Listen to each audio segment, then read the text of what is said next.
Halo sahabatku yang terkasih, jumpa lagi bersama saya John Sung, Jesus My Savior. Sahabatku yang terkasih, terima kasih sudah menyaksikan penjelasan firman Tuhan yang saya sampaikan melalui channel YouTube saya.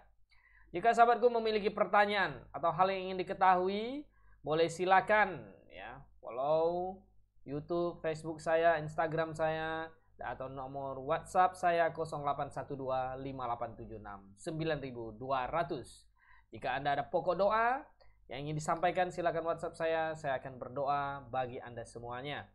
Atau Anda pada pertanyaan, silakan hubungi saya. Sahabatku yang terkasih, dimanapun Anda berada. Pada topik kali ini, kita akan membahas mengenai ibadah. Ibadah yang benar itu seperti apa? Tata ibadah itu seperti apa yang benar? Nah, sebelum kita menyaksikan lebih lanjut, saya ingin mengajak kita untuk melihat sebuah video ini. Dan video ini menarik, ya. Nanti setelah itu saya akan menjelaskan dan menanggapi apa yang disampaikan oleh video ini.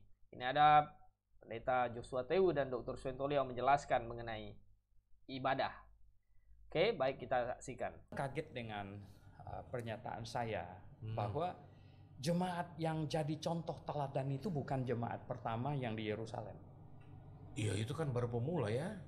Karena waktu jemaat itu start, manual booknya belum selesai. Belum selesai manual booknya. Ya dong. Makanya dia hantam sana, hantam sini gitu. Sehingga Karl Marx mencontoh cara hidup jemaat yang awal itu muncul komunisme. Ya. Ini kacau balau gitu. Ya, muncul kacau balau. Nah, oke, jadi ya menurut Dr. Swentolio bahwa jemaat mula-mula ya yang di Yerusalem itu memang bukan menjadi sebuah contoh jemaat yang ideal. Mengapa? Karena pada waktu itu Alkitab itu belum selesai ditulis. Jadi belum ada manual book, sebuah buku pedoman Alkitab yang sudah jadi lengkap yang menjadi pedoman bagi mereka, sehingga jemaat di Yerusalem itu ya mendapatkan pengajaran itu sebenarnya adalah mereka sepotong-sepotong, tidak begitu full lengkap karena Alkitab belum selesai ditulis. Kitab Ibrani belum ada ya, kitab-kitab yang lain ya di belakangan Wahyu belum ada. Jadi mereka ya bukan menjadi contoh jemaat yang ideal. Bahkan di jemaat mula-mula itu semua diperintahkan untuk menjual segala miliknya ya, semuanya jemaat itu menjual miliknya dan dibagikan menjadi sama rata. Nah, itu katanya cikal bakal munculnya komunisme. Karl Marx ketika dia menulis buku bahwa ya kita bagi sama rata. Kalau begitu diterapkan, apa yang terjadi? Nah, coba kita saksikan apa yang menjadi alasan dikemukakan oleh Dr. Swentolio. jemaat yang benar ya itu harus yang berdiri sesudah Alkitab ini selesai dan semuanya didasarkan pada Alkitab ini. Manual booknya selesai. Dan perjanjian baru. Betul. Tapi banyak tren khotbah pendeta-pendeta ini Pak Hento selalu mengajak orang kembali kepada gaya hidup jemaat yang mula-mula. Nggak bisa, itu tidak bisa punya. Tidak sempurna. Ya tidak sempurna karena begini ya. Kalau jemaat, karena itulah komunismenya muncul dari komunisme muncul dari itu Karl Marx itu ya. Jadi semua orang punya kekayaan dikumpulin ya, jadi satu begitu. Ya kalau Pak Yosua bikin jemaat macam begitu, yang miskin banyak datang, yang kaya pada mau pergi gitu. Ya kan iya, yang kaya dikerogotin untuk bagi kepada yang miskin. Betul. Ya dia bilang Pak, sorry minggu depan saya ada kesibukan dan mundur teratur. Yang miskin nanti semuanya datang ke sini. Kan katanya itu pembagian yang merata gitu loh. Nah, ini kan akan repot sekali.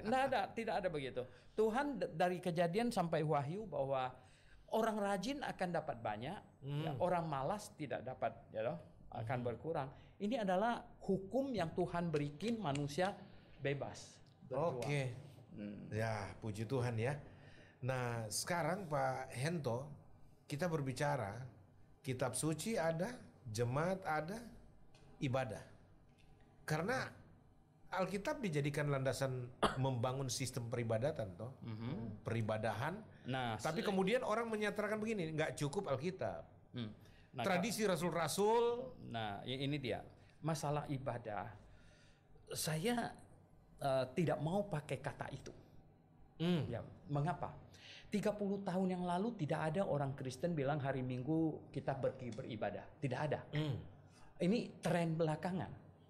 Mengapa? Karena banyak orang Kristen sebenarnya tidak mengerti tentang perubahan sistem ibadah dari sistem ibadah perjanjian lama yang simbolistik, ritualistik, jasmania, ya, yang sudah berubah ke perjanjian baru sebenarnya sistemnya hakikat rohania dalam kebenaran. Artinya begini, di perjanjian lama sistemnya tuh simbolik, ya, ritual. Jadi mereka melakukannya secara ritual dan kemudian jasmania. Oh, iya. Makanya tidak boleh makan ini, tidak boleh makan itu. Harus begini, harus begitu. Ya, dan harus sembahnya disujudkan sampai ke Kiblatnya harus lantai, begini. begitu. Oh tidak, di perjanjian baru sudah tidak ada lagi. Perjanjian baru Tuhan Yesus omong sama perempuan Samaria. Saatnya akan. Oke, jadi sahabatku yang terkasih, apa yang barusan kita dengar dari Dr. Suhento Liao ini sungguh menarik sekali, ya.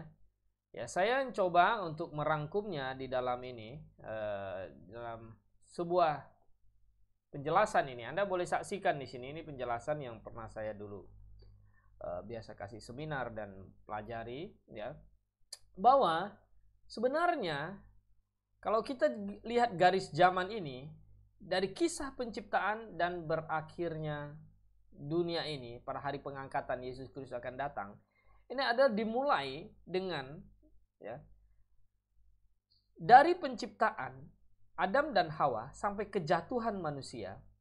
Ini di sini adalah masa tidak berdosa, innocent, di mana penciptaan sampai kejatuhan. Tetapi sampai ketika manusia jatuh ke dalam dosa, Adam dan Hawa jatuh ke dalam dosa sampai kepada hukum Taurat diturunkan. Sistem ibadah di sini adalah ibadah yang bersifat simbolis, jasmani, lahiriah. Jadi ayah pada waktu itu ditetapkan sebagai jadi imam, tiang penopang dasar kebenaran yang menjadi patokan ayah mengajar kepada anak-anaknya. Maka pada waktu itulah ada altar family altar. Di mana kalau ayah memberkati anaknya, anaknya akan terberkati. Dan kalau ayah mengutuk anaknya, akan terkutuk anaknya. Nah, pada zaman ini, ya, ibadah simbolis itu dia ambil seekor domba. Domba itu dipegang kepala, disembeli sambil mengaku dosa. Artinya apa? Domba itu adalah simbol Mesias yang akan datang menebus dosa manusia. Jadi saya berdosa, saya mengaku. Saya tak berdaya, saya berdosa, dan saya percaya bahwa Mesias akan datang dikorbankan, dihukumkan di kayu salib, menggantikan semua dosa saya. Maka kita melihat di dalam kitab Kejadian itu, kita melihat bahwa Habel mempersembahkan domba, Abraham mempersembahkan domba, Nuh mempersembahkan domba. Kita lihat ada contoh-contoh praktek seperti itu. Nah, tetapi ketika zaman hukum Taurat diturunkan sampai kepada Yohanes Pembaptis tampil, pada masa inilah sistem ibadah itu dipusatkan di Bait Allah, di mana di Bait Allah itu ada ruang kudus, ruang maha kudus, ya. Ada pelataran, orang mau masuk Bait Allah harus cuci kaki, cuci tangan. Nah, hadap kiblatnya ke Yerusalem, sujud 1 hari 3 kali nungging-nungging. Mengapa? Karena sistem pada waktu itu sistem ibadah simbolis. Nah, disinilah zaman hukum Taurat ini juga dalam kitab Imamat itulah diturunkan, oh binatang-binatang yang haram, binatang-binatang yang halal, apa babi tidak boleh dimakan karena berkuku belah. Jadi sistem ibadah mereka itu bersifat ritualistik, jasmani, materi, dan bersifat lahiriah. Ya. Jadi pada saat itulah sistem ibadah itu perempuan pakai kerudung, laki-laki piara jenggot, apa segala macam. Itu zaman dari hukum Taurat sampai Yohanes Pembaptis tampil. Dan imam adalah keturunan Harun, suku Lewi, yang melayani di Bait Allah pada waktu itu. Tidak boleh suku lain. Nah, yang menjaga sistem ibadah ini adalah bangsa Israel, tiang penopang dan dasar kebenaran. Pada sistem pemerintahan pada waktu ini adalah Sacral Society, dia ada penyatuan antara agama dan negara. Barang siapa yang melawan negara dianggap juga melawan agama. Oleh sebab itu secara kebangsaan bangsa Israel memiliki tanggung jawab untuk menjaga kebenaran ini. Nah, lalu sampai kapan tata ibadah ritual ini berakhir? Sampai Lukas 16 ayat 16 berkata, hukum Taurat dan kitab para nabi berlaku sampai kepada zaman Yohanes. Dan sejak waktu itu kerajaan Allah diberitakan dan setiap orang menggagainya merebut memasukinya. Jadi sampai tampil Yohanes Pembaptis, pada saat itulah berhenti semua sistem ibadah simbolis, ritual, jasmani, lahiriah. Pusat penyembahan itu bukan lagi di bait Allah yang harus masuk ruang kudus, Maha Kudus, pelataran, cuci kaki, cuci tangan, kiblat ke Yerusalem. Makanan ini haram, makanan itu haram. Nah, pada waktu itu zaman perjanjian lama itu biasanya disebut ibadah. Nah, sekarang ketika kita masuk sekarang ada di dalam zaman gereja lokal, anugerah. Yaitu ketika Tuhan Yesus Yohanes Pembaptis tampil nanti sampai hari pengangkatan, ketika Yesus Kristus telah disalibkan di kayu salib menebus dosa semua manusia, pada waktu itulah maka ya sistem ibadah semuanya sebenarnya itu ada masa transisi, selesai semuanya dalam hukum Taurat. Nah, oleh sebab itu pada masa transisi itu dalam Yohanes 4, kalau kita lihat di dalam Yohanes pasal yang keempat, Tuhan Yesus berkata kepada perempuan Samaria itu apa? Dia katakan begini, tetapi saatnya akan datang dan sudah tiba sekarang bahwa penyembah-penyembah benar akan menyembah Bapa dalam roh dan kebenaran, sebab Bapa menghendaki penyembah-penyembah demikian. Jadi saatnya sudah tiba sekarang, kata Tuhan Yesus, dan saatnya akan tiba dan sudah tiba sekarang. Maksudnya sudah selesai sistem ibadah simbolis ritual itu, hukum Taurat itu selesai pada waktu itu. Dan Yesus Kristus telah mati di kayu salib, ya, dihukumkan menggantikan dosa manusia, maka tidak perlu lagi hari ini kita sibuk-sibuk cari domba, karena Yesuslah anak domba Allah penghapus dosa manusia. Di dalam Yohanes 1:29 Yohanes Pembaptis berkata, lihatlah anak domba Allah penghapus dosa manusia. Jadi hari ini kita menyembah Tuhan itu bukan pakai lahiriah, simbolis, jasmani, ritualistis, tetapi menyembah Tuhan dalam roh dan kebenaran. Menyembah roh dalam kebenaran artinya bersifat rohani. Kekudusan yang Tuhan ingin kita lakukan itu bersifat rohani, bukan bersifat lahiriah lagi. Ukuran kesucian seseorang bukan diukur dari perutnya, isi perutnya itu makanannya najis apa tidak, tapi yang keluar dari mulut, apa yang kotor, apa yang jahat yang diucapkan itu yang menajiskan. Nah, saudaraku, sahabatku dimanapun Anda berada, jadi hari ini kita menyembah di dalam roh dan kebenaran, dan kita semua, setiap orang adalah imamat yang rajani, imam atas diri kita sendiri, dan yang menjaga sistem, ya, sistem penyembahan dalam roh dan kebenaran, menjadi tiang penopang dan dasar kebenaran adalah jemaat, gereja lokal. Oleh sebab itu hari ini kita tidak sebut lagi kita pergi ke gereja itu ibadah, karena setiap saat hidup kita adalah ibadah. Kalau kita lihat Kamus Besar Bahasa Indonesia, kita tahu bahwa di kamus itu dikatakan bahwa ibadah itu kan menyembah Tuhan. Menyembah Tuhan itu sekarang tidak tergantung tempat, waktu. Hari Minggu itu bukan hari menyembah Tuhan, tapi hari kita bertemu, berkumpul, berjemaat. Setiap hari detik hidup kita adalah menyembah Tuhan. Makanya di dalam Roma pasal 12 ayat 1 itu dikatakan, karena itu saudara-saudara, demi kemurahan Allah, aku menasihatkan kamu supaya kamu mempersembahkan tubuhmu sebagai persembahan yang hidup, yang kudus, yang berkenan kepada Allah. Itu adalah ibadahmu yang sejati. Hidup kita inilah ibadah yang sejati. Jadi salah kaprah, ya, dan banyak kekristenan, ya, mengadopsi tata cara budaya orang-orang dunia, sehingga orang-orang yang beragama lain, sehingga mereka hari mau kemana? Mau ibadah. Lalu mereka punya konsep setiap hari Minggu adalah ibadah. Kalau hari lain tidak ibadah. Nah, ini konsep yang salah, ya. Setiap hidup kita adalah ibadah, setiap saat hidup kita adalah ibadah kepada Tuhan. Dan ya, di dalam Alkitab sebenarnya diterjemahkan itu sebenarnya godliness. Kalau di dalam King James Version itu kan diterjemahkan godliness, ya gitu loh, ya. Jadi hidup kita itu beribadah itu hidup yang kesalehan. Kita menjaga hidup kita agar sungguh-sungguh berkenan kepada Tuhan dalam setiap detiknya. Jadi sahabatku yang terkasih dimanapun Anda berada, ya, kita jangan terpengaruh oleh ya budaya-budaya ini agama tetangga. Nah, selanjutnya coba kita saksikan lagi apa yang dikatakan oleh akan tiba Dr. dan Sven Toledo. sudah tiba sekarang. Penyembah-penyembah Allah yang benar akan menyembahnya di dalam roh dan kebenaran. Artinya apa? Tidak ada lagi ritual. Tidak ada lagi ritual karena menyembah dengan hati. Iya. Jadi menyembah yang dengan hati itu tidak lagi terikat oleh waktu. Tidak lagi terikat oleh tempat. Dan tidak lagi terikat sikap badan kita. Karena yang menyembah itu hati. Yang dulunya ada di ibadah simbolik. Betul. Nah, oleh sebab itu, ibadahnya orang Kristen itu adalah dengan hati. Ya, dan terjadi setiap saat. Iya. Sepanjang waktu. Iya. Sikap hati. Dimanapun dia berada. Betul. Maka itu tidak ada orang Kristen, mestinya tidak ada tempat ibadah. Tidak ada lagi tempat yang dikultuskan. Tempat disebut tempat ibadah tidak ada. Ibadah saya terjadi di mana-mana kok. Tidak harus di satu tempat kok. Waktu di mobil saja saya ibadah. Ini mobilnya mobil ibadah.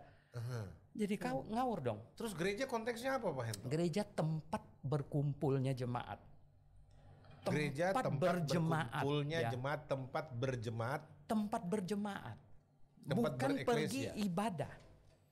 Makanya saya bilang, mereka yang bilang, Pak Yusa hari Minggu ibadahnya jam berapa? Seolah-olah saya sedang ngomong sekarang ini tidak ibadah. Ya toh? Nah mestinya saya kan sekarang juga ibadah. Makanya saya bilang saya tidak pakai kata itu. Karena mengerti di balik kata itu. Kenapa? Karena di televisi di mana-mana ya pejabat segala macam bilang ini rumah ibadah orang Buddha, ini rumah ibadah orang Islam, ini rumah ibadah orang Kristen. Akhirnya kita jadi punya rumah ibadah. Sebenarnya orang Kristen tidak punya rumah ibadah. Karena ibadah kita itu sudah di mana saja. Jadi sebenarnya nggak berpengaruh, nggak ngaruh. Mau ada gereja besar, gereja kecil, tidak ada masalah. Ya dilarang bikin gereja. Ya, ini sangat menarik ya.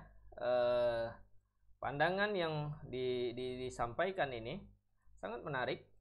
Bahwa sebenarnya orang Kristen, orang yang percaya kepada Tuhan Yesus Kristus sungguh-sungguh dengan hatinya mengakui bahwa Yesus Kristus, anak domba Allah, telah tersalib di kayu salib, menebus dosa manusia, dihukumkan menggantikan dosa manusia. Sekarang saya hidup menggantikan Kristus, dan hidup saya ini bukan milik saya lagi. Setiap hari hidup saya ini adalah ibadah, menyembah Tuhan dengan segenap hati, perbuatan. Nah, itu yang dimaksud dengan ibadah. Jadi rupanya tempat ibadah, rumah ibadah itu tidak ada konsep di dalam kekristenan. Yang cocok itu sebenarnya ada tempat pertemuan jemaat, tempat berkumpul, tempat bersekutu. Maka kita melihat gereja mula-mula itu mereka bersekutu. Kadang di katakombe. Kenapa? Karena mereka dikejar-kejar, mau dianiaya oleh penguasa Roma, sehingga mereka ya berkumpul bersekutu di mana-mana.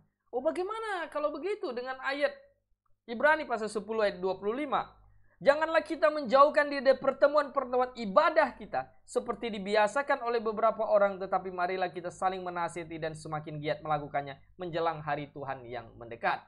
Ini banyak ibadah. Nah, kalau saya melihat ini salah diterjemahkan, bukan kata ibadah dalam bahasa King James Version, ya. Not forsaking the assembling of ourselves together. Ya. Jadi tempat kita bersekutu bersama antara satu dengan yang lain. Ya. Bukan ibadah, bukan worship. Makanya saya kadang heran ada gereja yang mari kita masuk dalam penyembahan, kita ibadah. Lalu keluar dari penyembahan kapan? Dia ada masuk dalam penyembahan, lalu keluar dari penyembahan kapan? Kemudian setelah dia keluar dari tempat ibadah katanya, setelah itu tidak ibadah, hidupnya kerja, amburadul, berdosa, semuanya. Tidak demikian konsepnya. Jadi sahabatku yang terkasih, yang benar adalah bahwa segenap hidup kita adalah ibadah kepada Tuhan.